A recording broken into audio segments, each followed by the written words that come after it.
how can children get to school safely?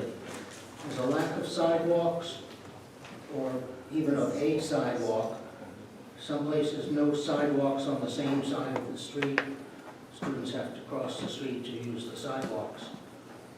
What can we do, or what can be done about this? John? We'll just work our way up, if I can remember. Absolutely. I think it goes along with the whole issue of the roads that I've been talking about. Sidewalks are a big issue as well. I've riding my bicycle around town, especially when I was on the younger side. You ride on the sidewalk to be safer so that you're not in the street with the cars. There's a lot of kids in this community do. And there's a lot of places where there just aren't sidewalks for either little kids riding their bicycles or kids walking to school. And I think that's an issue that we need to talk about and address and find ways to be able to fund at least one sidewalk on the side of the road on the streets that lack them.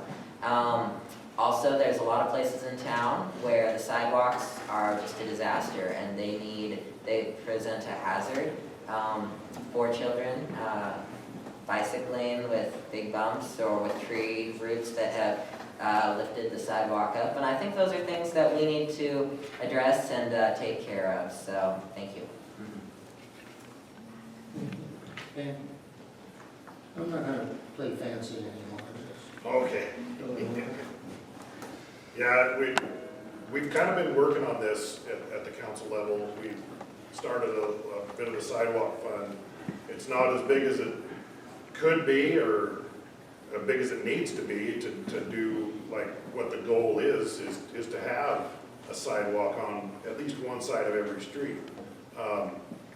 There was a time, evidently, I think probably in the 70s, where folks just didn't feel like that was what was needed in the new subdivisions. There's several of them around town that didn't have them, and kind of down in the area where I live there, it's that way.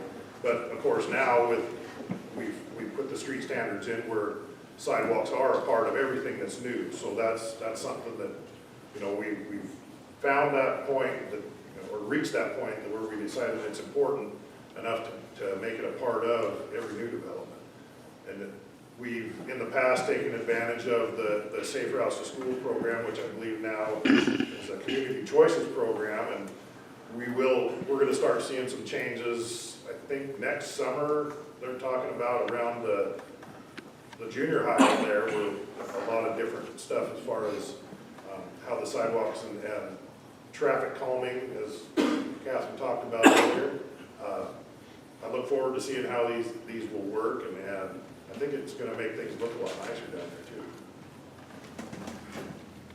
Today was International Walk to School Day, and I took a poll of my fourth graders, and all of them did some walking, and they always justify it with, well, we got dropped off, and because our parents will drop them off at the middle school so they can cross there. So I think it's really interesting, the history point that Dan brings up. In the 70s, we kind of stopped infrastructure because we made streets 36 feet wide with no sidewalks. That was the subdivision, suburb style that was planned. And now that we are beginning to kind of move away from being just a car culture, we're walking and biking more. So, and of course, that we're going to be addressing sidewalks. But it's not just sidewalks for kids, too. We need to make sidewalks more accessible to people in wheelchairs and canes, and make them so that the people, and with even having the lights when you cross. There's a lot to do for sidewalking, especially if you're going to be more pedestrian friendly. In fact, there was an article in the paper, the county commissioners did got pushed in wheelchairs to kind of see what was going on with our city, and yay for that. and they found out that it's very difficult. And we have quite a few individuals in town in wheelchairs with flags that go in the street because they don't go on the sidewalk because it's too difficult. So it's coming to the forefront because people are wanting to walk.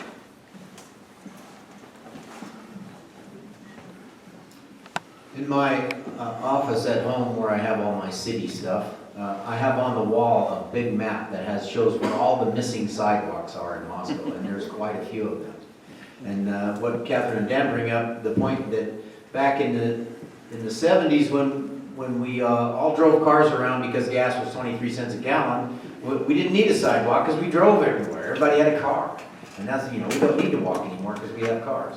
But, now we've seen the folly of that, and we can't really afford to drive where we want to go, or it's not environmentally sound to do that, and it's not good for your health to do that. So we're starting to put those sidewalks back in, and it's going to be a long, ongoing project to fill all those things in.